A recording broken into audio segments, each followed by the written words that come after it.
Sanbonani nonke amakaya. Woo! Guys, hello to everyone. Guys, I know I'm always so excited. We are here. We are back. We are here, guys. Hello to everyone in South Africa, Nigeria, Angola, DRC, Congo, Tanzania, Eritrea, wherever you are, Egypt, Europe, America, Canada. Guys, welcome, guys, to another beautiful episode of Maddy on Everything. We are in season 2. Are you excited? Let's get started, guys. Woo! Yo, you know it's Maddy. You know I'm back with that fire. Could never leave you guys hanging for way too long. You know what's up.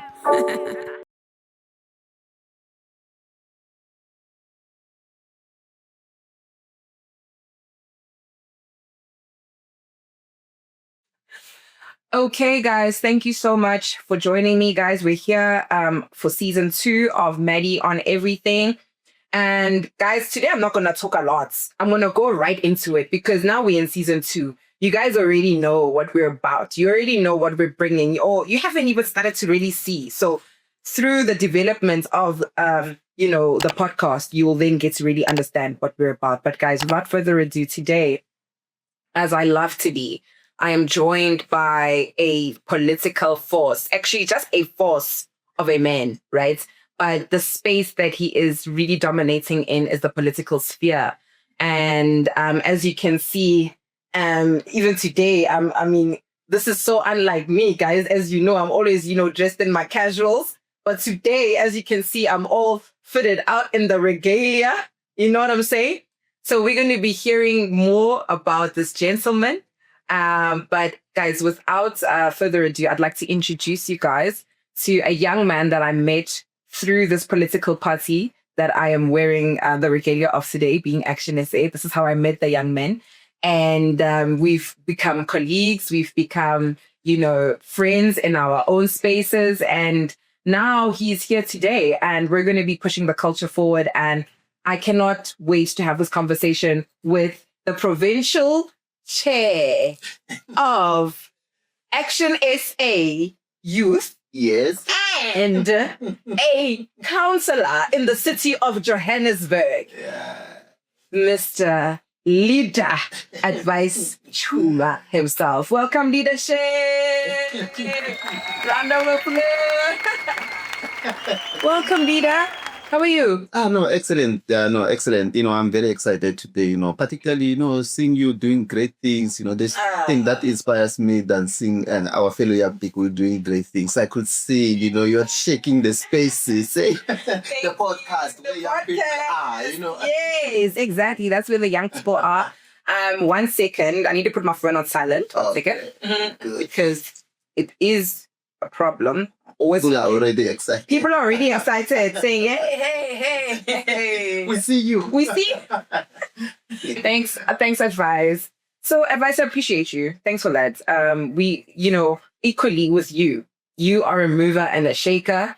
And, I think, I know that because it takes one to know one. You know what I'm saying? Yeah. But you are a mover and a shaker. You're on the ground in terms of, youth issues. You're on the ground in terms of pushing the culture forward, in terms of what youth needs in this country of South Africa and the world. Now, could you please just give me a little bit of an introduction? Because I briefly introduced you. Give me an introduction of, who is Advice Chuma? There's so much that got into, who you are. Before we get into the bigger picture, who are you? How did you get to be where you are today? The journey that led you to be the provincial chair today. From start wherever you want to start. We're here for it.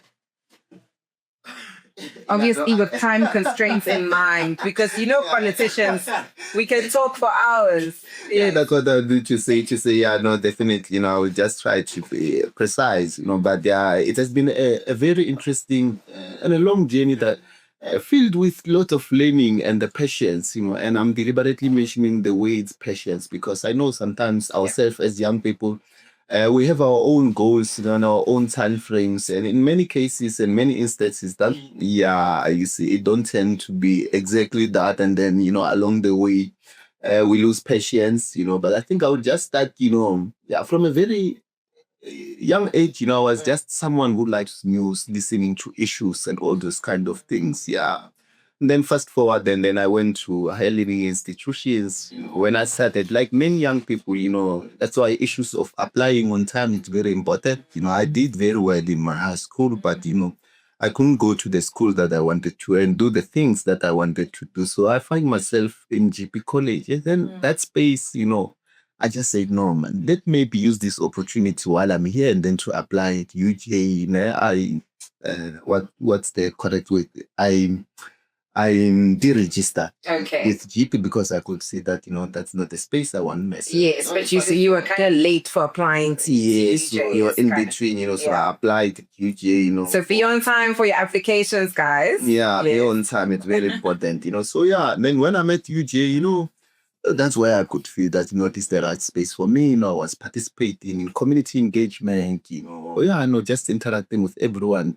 That space, I think, shaped me because while I was there, I became the chairperson for SPRA, the organization, Students Public Relations Association. Okay. So, and then interesting turn of events, at the heart of FISMA Sport, I was FISMA Sport. We have now arrived. Yeah, now we are here, guys. Now we are here. The positive method. Talk to me. Yeah, yes. So then, while that was happening, obviously in 2015 and 2016. Around that. Because we are the FISMA Sport generation, and I just need people to understand that. Yeah. Because I was literally at this when it was FISMA Sport. So, Shira and Umbendulo and all the people, they like my friends and people that I went to school with and high school with. Yeah, I know the other forces, Smangali, so from the EFF. Yes. Forget, I also met him some other times. We're doing similar settings at the at UJ. Yes. So I was on that side of the politics, that time, because I became an independent candidate. Okay, for SRC. Yeah, for SRC. At UJ, yes. UJ, AP becomes. And by then, I was the chairperson of SPRA. So, these things of not being great, there's always been in me. So I said, what, I would just take the role of the deputy. I think Maddy Samashiko, that by then she was the provincial chair. Yes. Yeah, for EFF, So, but after being an independent candidate, these guys, they yes, they recruit. I remember because we have a similar story. So, like, I was chairperson of my res at Sunnyside at Versus, right? Yeah. And I remember PYA recruiting me on Sabganti Girl.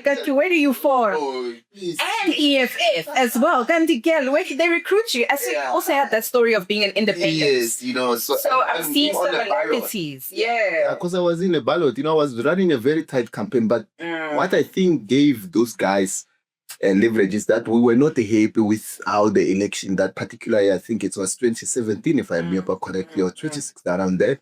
Because now, it meant that IEC was not the one who was going to run by that particular election. So there were a lot of frustrations and objections in terms of how that process will unfold. And I was objecting, So then when you are objecting as independent, we were also some group of independent candidates, So that's where now, I said, what, maybe instead of fighting this battle on that other side, these guys, they are making sense, and then we moved to, and then, so that's where now I served with them, and then I've met quite a lot of guys, with the EFF, at the higher learning institutions, where I had a lot of, friends politically at that time here at VET, to help our meetings, downtown, I also went to the conference, for State Command in, I think it was 2017, value. Nice. Yeah, it was very cool. Advice Chuma, our Basi, what is it?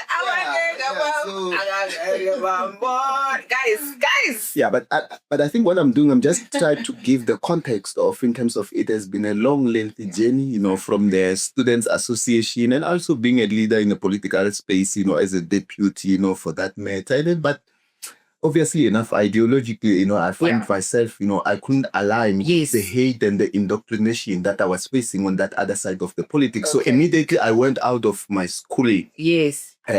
For undergrads. Yes. When I went back to LX, Yes. I saw that no, I can't do it for EFF. We don't Okay. align. You're not aligned Yeah, with your so then political. that's where I separated resigned and from them. separated, and then ActionSA, the People's Dialogue, and then came into Action. That's where now I was like, and by that, then also continuing with my studies, I did my BTech in business administration after completing my national diploma, and then I went back again and did my post-grad, in business management, and then I went back again to do my master's. Yay! Guys! Which is now on hold, you see. So yeah, no, but this year I didn't register. But I'm just trying to give a context of it's been a very long journey that requires patience. And at times, you figure out yourself in terms of what are you passionate about. And then sometimes it's not about money, about doing what is inside of you. And the reason that I'm saying it's not about money, because there were times where I was working in the film industry as a publicist. Yes. I love the space. Yeah. You see, he's a natural. He's a natural in the space. You could see it. But you know what? I just, one day, I couldn't feel myself going to the private, doing the work. And the interesting part is that, why? Because what will happen in terms of the work that I was doing as a publicist.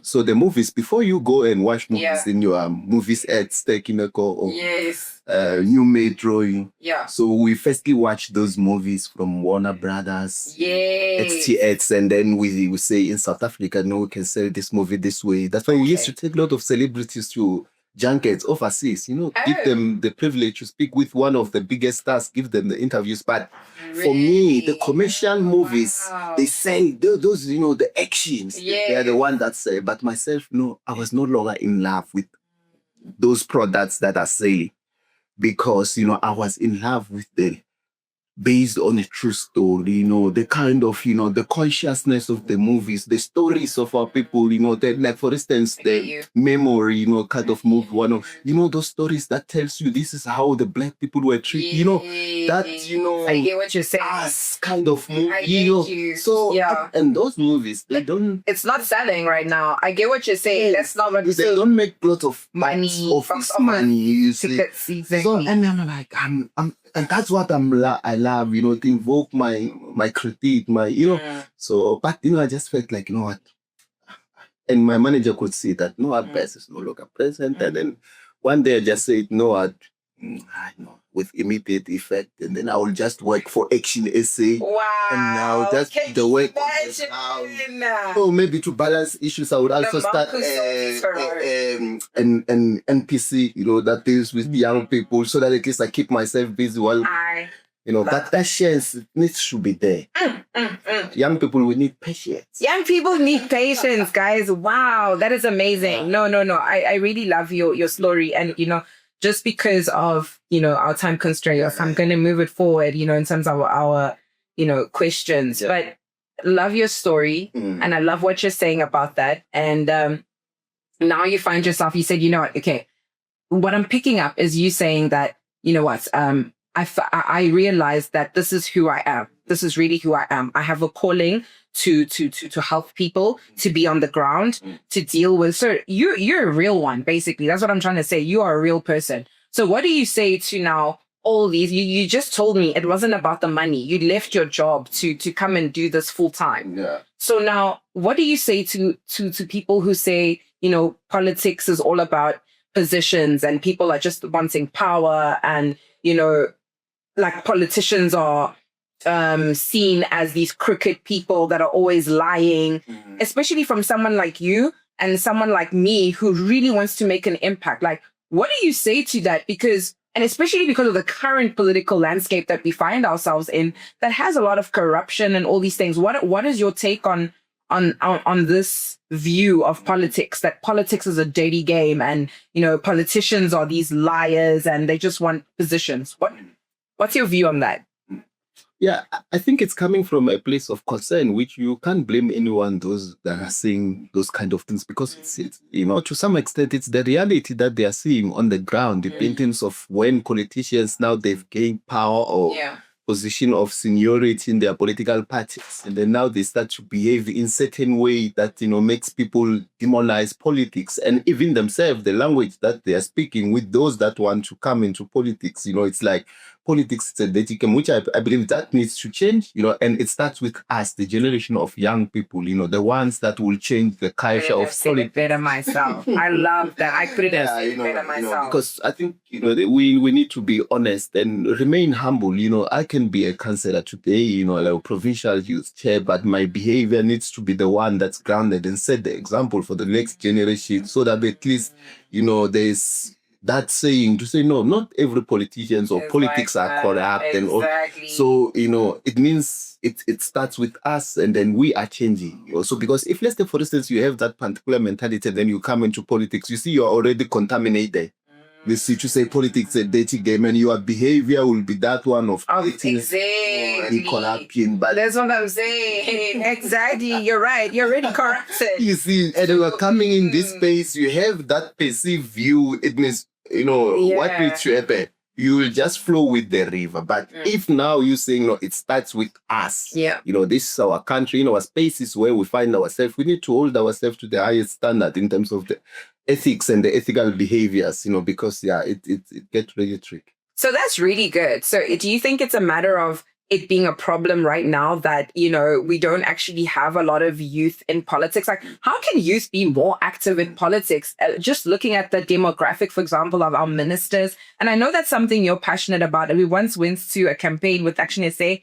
And I remember Advice, I distinctly remember you saying, young people, serve so that you can be the ward councillor, so that you can be the, the person who, is the go-to. But how, what is a practical thing for someone who says, Yazin, I actually want to be a minister one day? What is the practical, maybe not just a minister, but not the position, but as I want to be able to, the ideas that I have, I'm so progressive, I'm passionate about HIV, AIDS, blah, blah, blah. I want to be Minister of Health, as an example. So, but how can youth be more active in politics?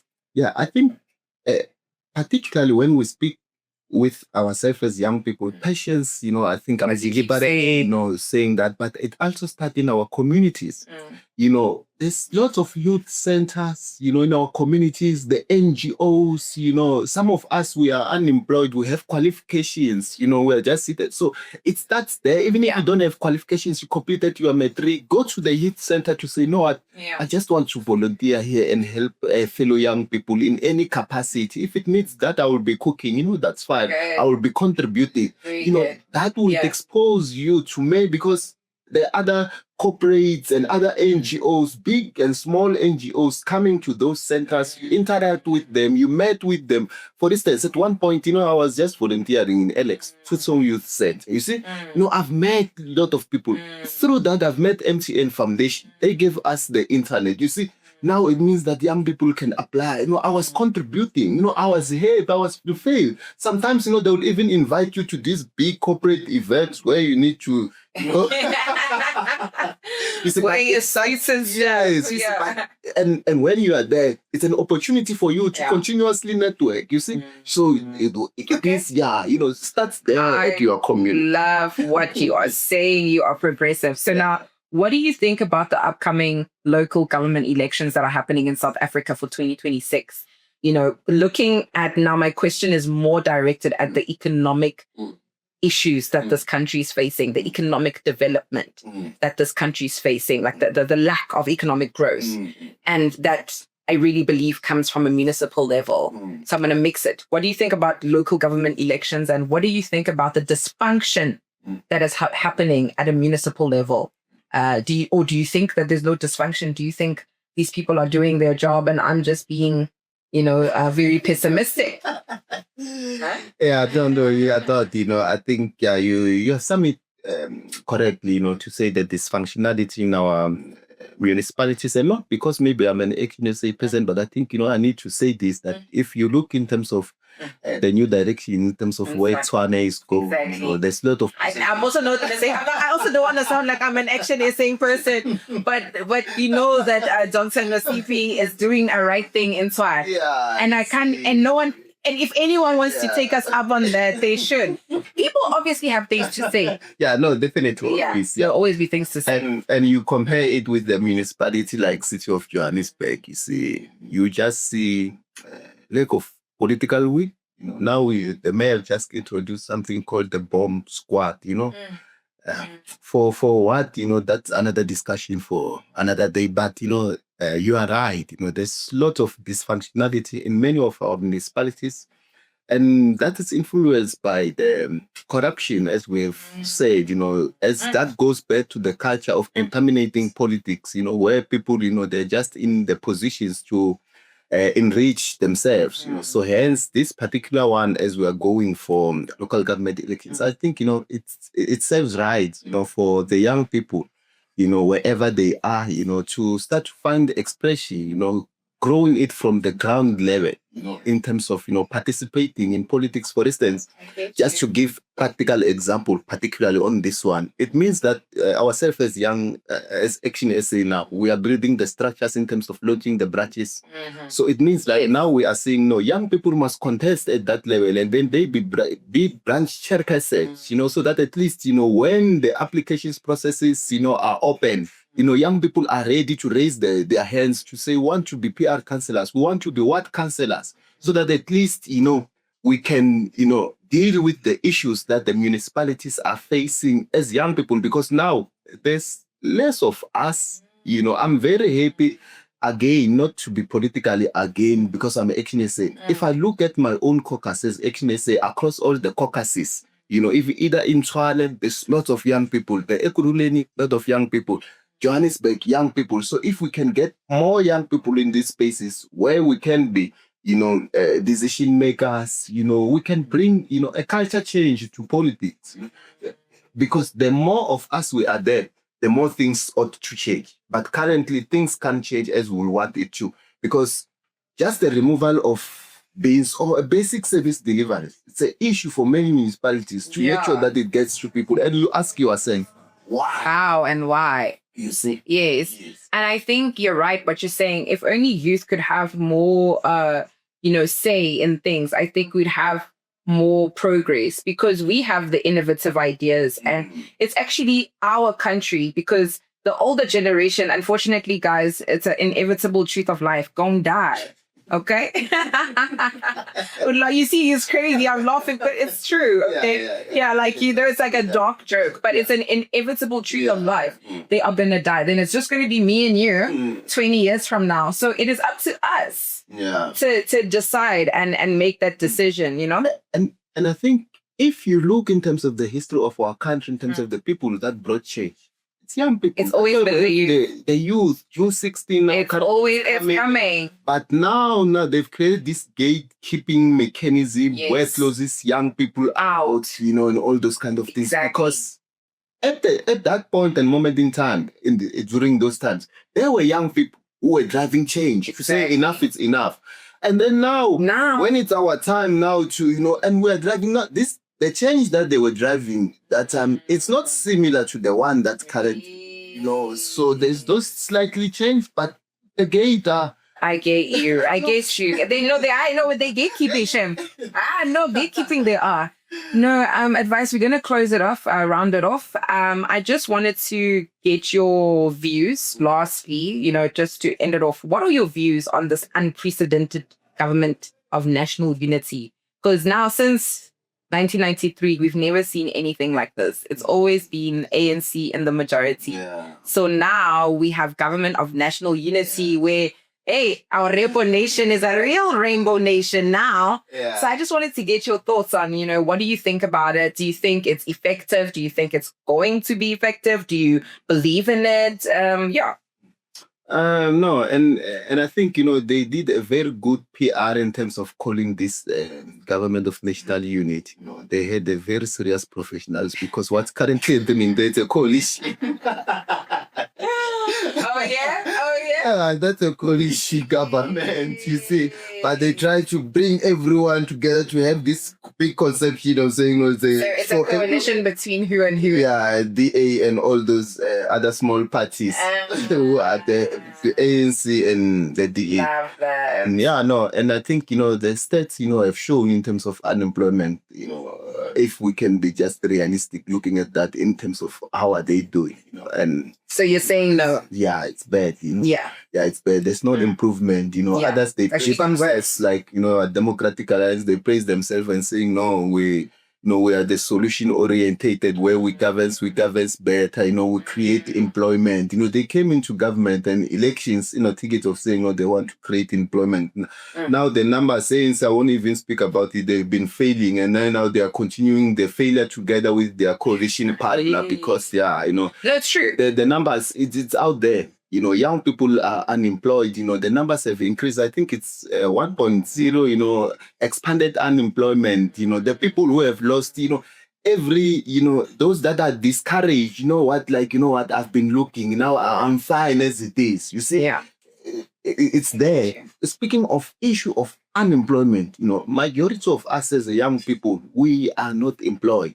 We are not employed. We are just out, in the different townships, and those are the real individuals. Those are the numbers. Those are the painful things. That's why now, to be employed, it has become a luxury. Because not many of us, we are in those spaces. And what does that tell you about the functionality of the families? That's why now we see the rise in the GBV, and all that kind of things. Comes with a lot of, now they've created, it's out of control. It's and literally out of control. They are failing this coalition government, and they're failing us as young people. As I'm very motivated when GBV crime is all a result of all of this, of not tackling the root issues, which is unemployment. What do you expect when young people? That's why substance abuse, drugs and alcohol, amongst and what worries me so much about these other political parties when they are having rallies or when they want to entice young people to come and participate in politics. Yes. Not to say the artists must not be invited, but where there's these big artists, big rallies, they alcohol, drugs, and now they say no, young people must participate. Why can't they call us in the room where we'll consciously discuss the issues that are facing young people? Anything that has to do with young people, they're saying party. I don't like it either. I also don't like that thing, honestly, because we don't have any more role models. Yes. All our role models is influencers. You understand? Yes. When we open our Instagram, that's what we think we need to be like.